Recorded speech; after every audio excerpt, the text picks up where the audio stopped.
State elections in Indian-administered Kashmir attract the highest voter turnout in 25 years. Well, is it a sign of democracy working?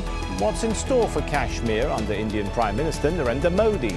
This is Inside Story.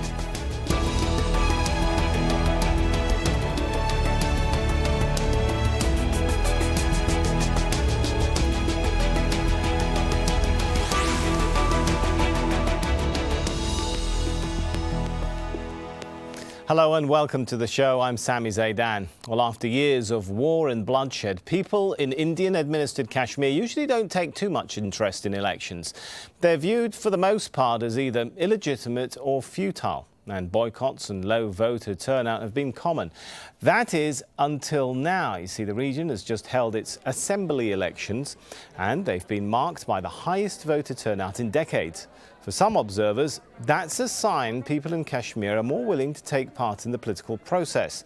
This year, Prime Minister Narendra Modi, the head of the ruling BJP party, made a concerted effort to win over voters in Kashmir.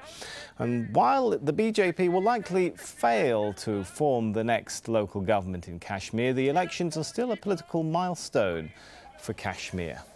Kashmir is, of course, one of the longest-running territorial disputes in the world. This dispute stretches back to the partition of India and Pakistan in 1947, following the end of British rule. Well, not long after partition, the two countries went to war over control of Kashmir. The war lasted until 1948, after which a UN-sponsored ceasefire was signed in 1949. It divided the region along what is now known as the Line of Control. In 1987, disputed state elections in Jammu and Kashmir led to conflict with separatist fighters. In recent years, there have been efforts by India and Pakistan to limit the number of violent incidents across the line of control, but the situation remains tense. Let's bring in the guests to this edition of Inside Story then. Joining us in New Delhi is Saba Naqvi, political editor of Outlook magazine. From London, Victoria Schofield, an independent analyst on Kashmir and author of Kashmir in Conflict. And in Islamabad, Mishal Malik, chairwoman of the Peace and Culture Organization and wife of jailed separatist leader Yasin Malik. Welcome to you all. If I could start with Saba. Why did people turn out in what's been called unprecedented numbers to vote? What do you see as the reason? First of all, I think militancy, which is down. So there has been less violence in Kashmir over the last, during the reign of the current chief minister.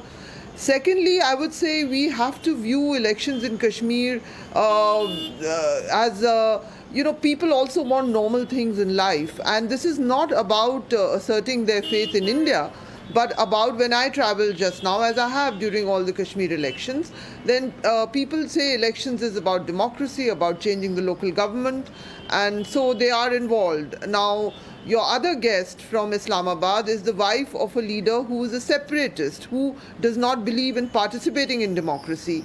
But this time around, as I spoke to many of the separatists, who I also know very well, after a while, to give a boycott call was proving to be counterproductive because nobody was going to listen to them.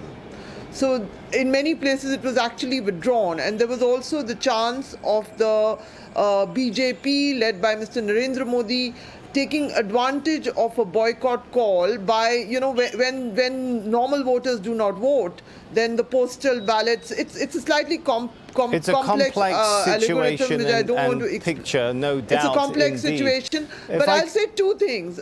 Okay, perhaps we'll come back to the two things you want to say, important. If you don't mind. Before we go into some of those complex details, I'd like to bring Victoria in. There is a basic question here, Victoria, though. Can there be a credible election in Kashmir under Indian military occupation? And a rule which has been documented by human rights groups as one associated with abuses and brutality.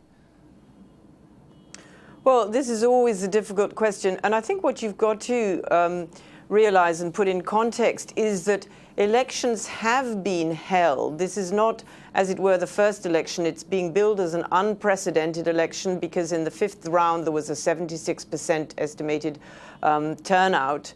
They're expecting that to be a 66% 50% overall turnout. But in 2008, there was a 56% turnout. So what we're seeing is not so much a sudden turnout, but an increased turnout over this 25-year period.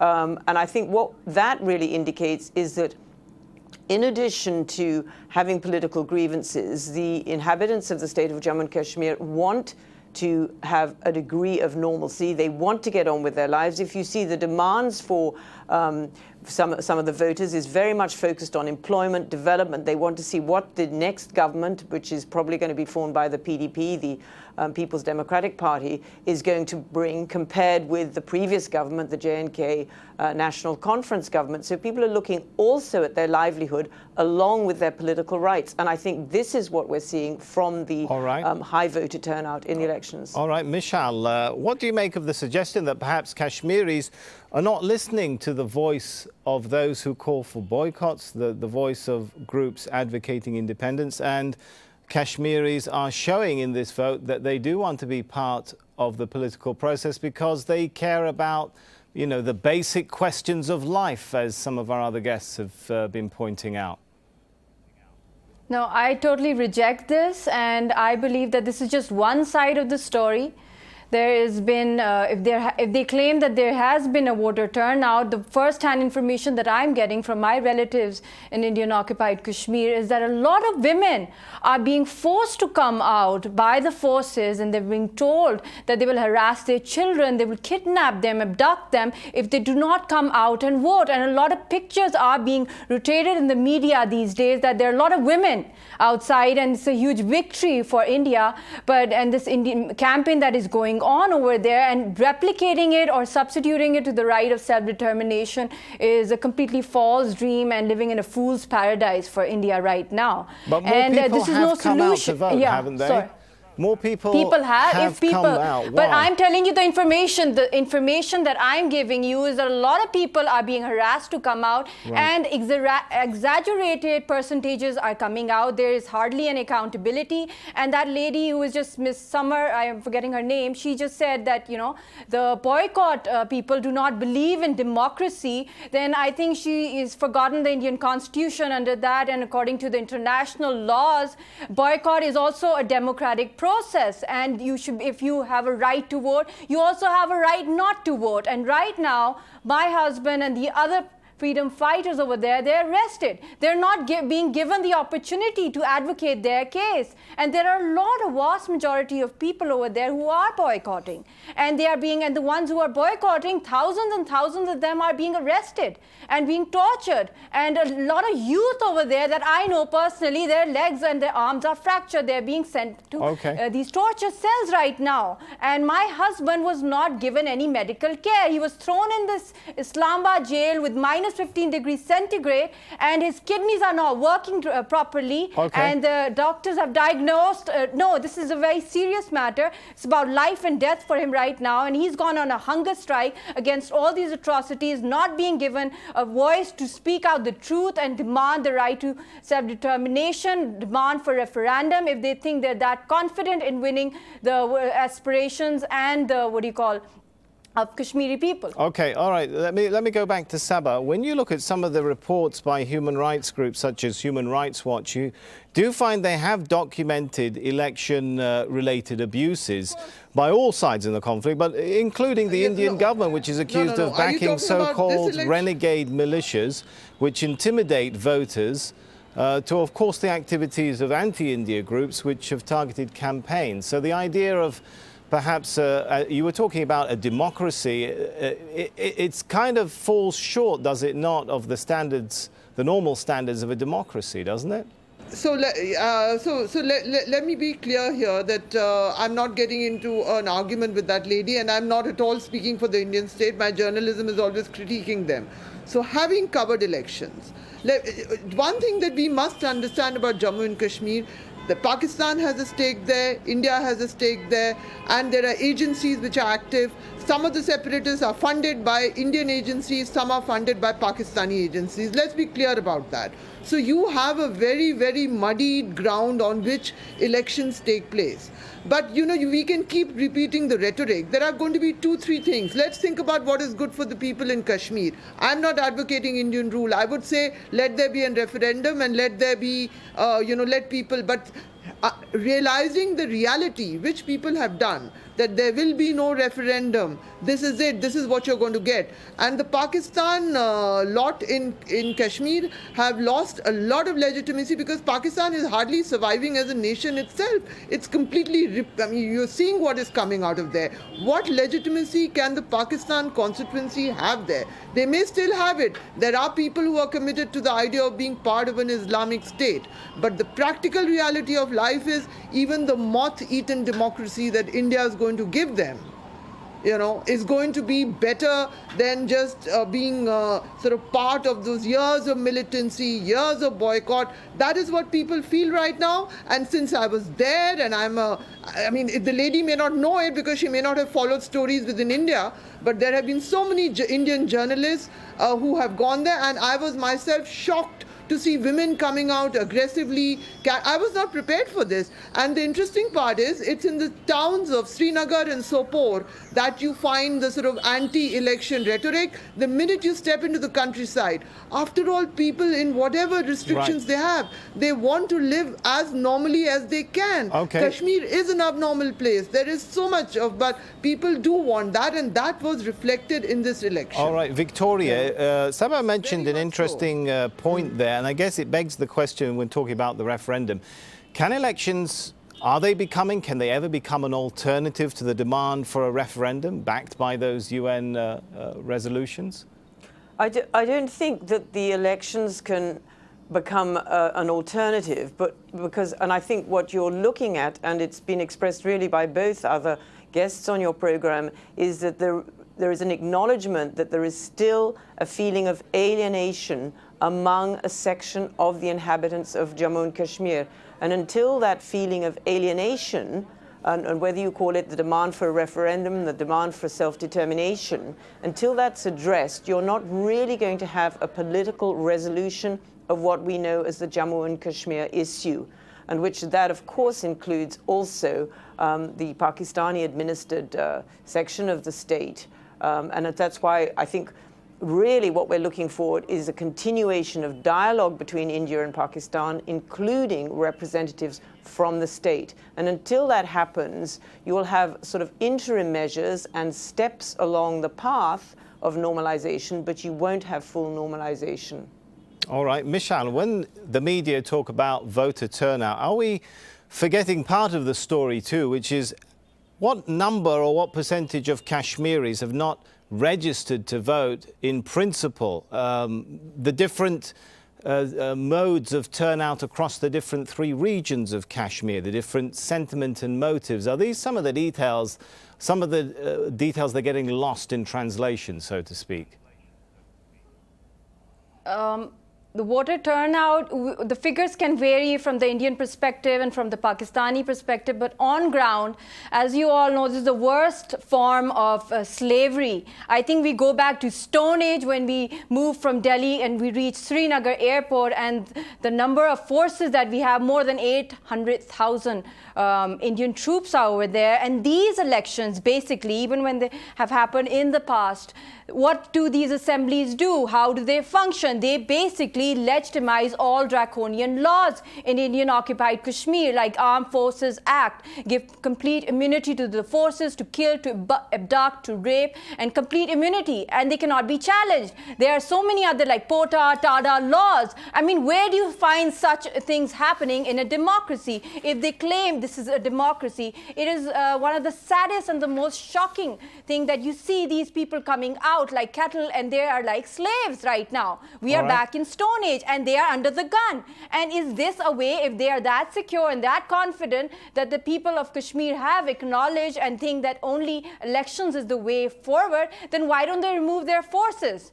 Why All don't right. they just free the people All right, and I think- have international observer and go according to the United Nations Security Council resolutions? I mean, All right, I think worst it's, kind of draconian laws are legitimized through such democracies. I mean, I don't see any. This should be challenged all over the world. Okay, All I think those champions it's of democracy very- all over the forgive me. world should take a strong notice of this. All right, I think it's very clear from your comments there that there are people in Kashmir remain deeply suspicious of the Indian government's intentions. Well, as it stands, the relationship between New Delhi and Kashmir is governed by Article 370 of the Indian Constitution.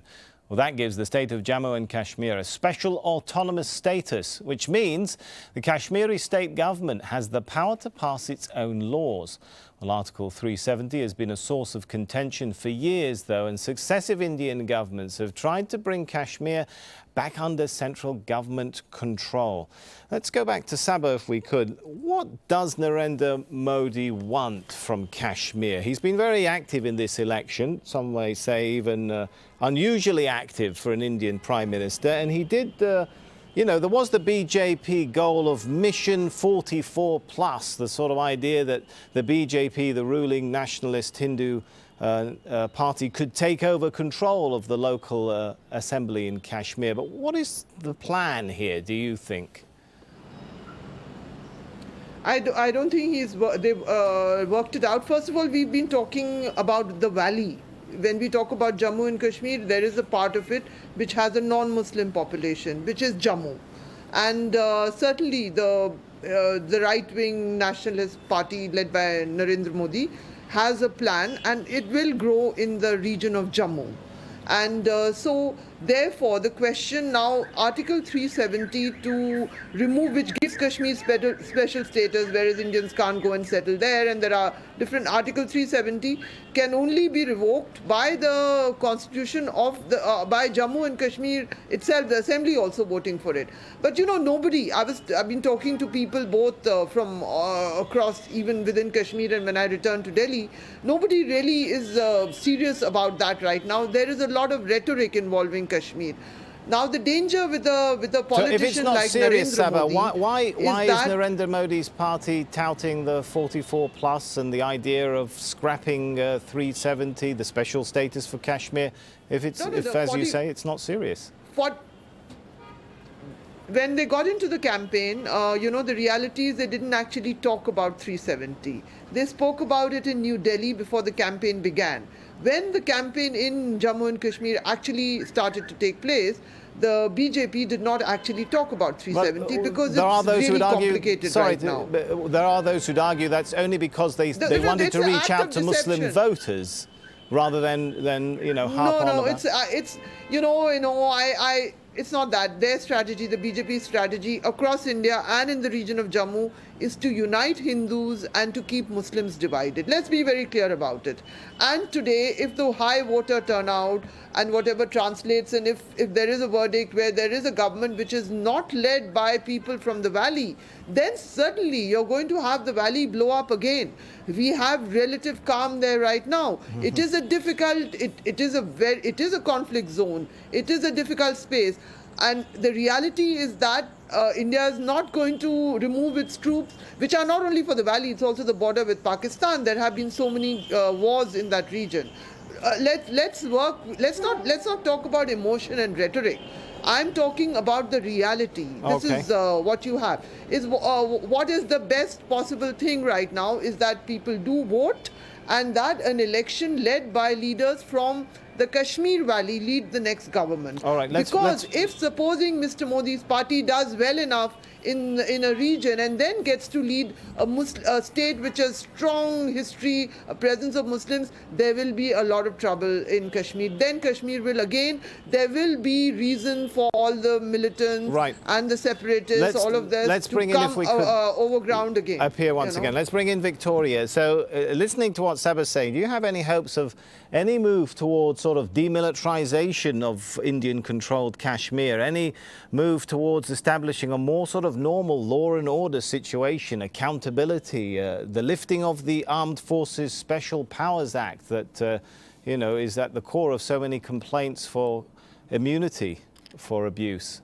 Well, as I say, I think until I mean, we can use the blanket word of the alienation of a section of the people is addressed, you're not going to have a peaceful situation in Kashmir at all. And as Saba says, it's quite likely that if any provocative moves are made, you'll have another flare-up, you'll have another frustrated generation who will potentially pick up the gun again, which is why it's so important for political grievances to be addressed. What sort of grievances and what sort of alienation needs to be addressed? Well, and how the alienation of the, as you mentioned before, the human rights abuses, the lack of accountability if there has been a human rights abuse. It's encouraging that there has been mentioned now an admission by the Indian Armed Forces that certain acts have been perpetrated for which the perpetrators will be punished. This is something that's quite new. Normally there's been this feeling amongst Kashmiris that the Indian Army acts with impunity. And when you've got that kind of number of forces, I mean, again, you can counter statistics and say, well, there aren't that many, or there are more. There are more human rights abuses than are calculated. There are less human rights abuses. But as we know from all the accounts, the situation in Jammu and Kashmir, and particularly in the valley, and we have to differentiate between whether we're talking about the valley of Kashmir, whether we're talking about Jammu, which is 2/3 Hindu, there's still 1/3 of the population is Muslim, or the very sparsely populated region of Ladakh. These are all very distinct regions, and sometimes in our own rhetoric, we just talk about Kashmir as though it's a homogenized whole. It's not.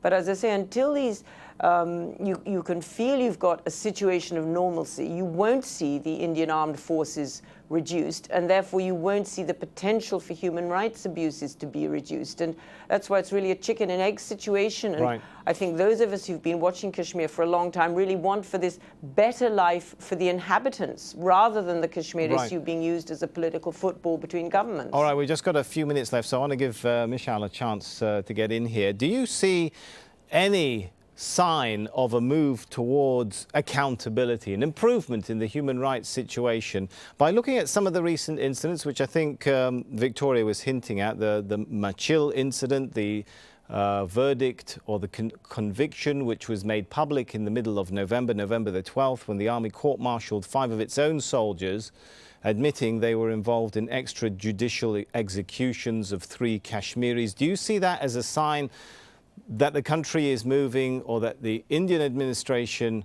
is moving towards an improvement of the human rights situation, or do you see that simply as political maneuvering ahead of elections? Political maneuvering and just political, stunts, just to show the world. Otherwise, it's just completely false. And I just want to add one more thing to Victoria's point. I agree with her that, there is a risk of violence erupting in this region, because as you all know, 21st century, it's a violent time, and 9/11 has sparked protracted wars in Afghanistan and Iraq, and there have been conflicts are prevailing in Sudan, Democratic Republic of Congo, and so many other places. And then there are like these uprisings which are changing the landscape of Yemen, Syria, I mean, Egypt, as you all know. So at this time, when people are showing their resentment through bomb blasts and terrorist activities, we have this totally legitimate, recognized struggle of the Kashmiri people, recognized by the United Nations and the world over, which is majority is peaceful, and which is good for even for international security, that this should be resolved peacefully, because there is a strong fear of violence erupting in this region. There's a history of nuclear wars between both the countries. The economic stability of South Asia region depends on this. If you see the unprovoked firings at the line of control and all these things that have been happening in the past between both the countries and the victims of Kashmir, the Kashmiri people, if the international pressure is used to give them the right to self-determination, hear their real voices, only then we can contribute to reducing terrorism in the world. Because unless and until we don't resolve conflicts, pending conflicts like Kashmir and Palestine, there is a huge risk of more terrorism erupting in the world. Okay, so this is my request, humble request to all of you. That is a good note to end on, a hope for reducing terrorism and tension in the world. Let's thank our guests, Saba Naqvi, Victoria Schofield and Michal Malik. And of course, you can find this show and many others if you head over to our website. That's aljazeera.com. You can post your comments at facebook.com/AJ Inside Story. Or contact us on Twitter. Our handle is @AJ Inside Story. I'm Sami Zaidan. Thanks for watching. For now, it's goodbye.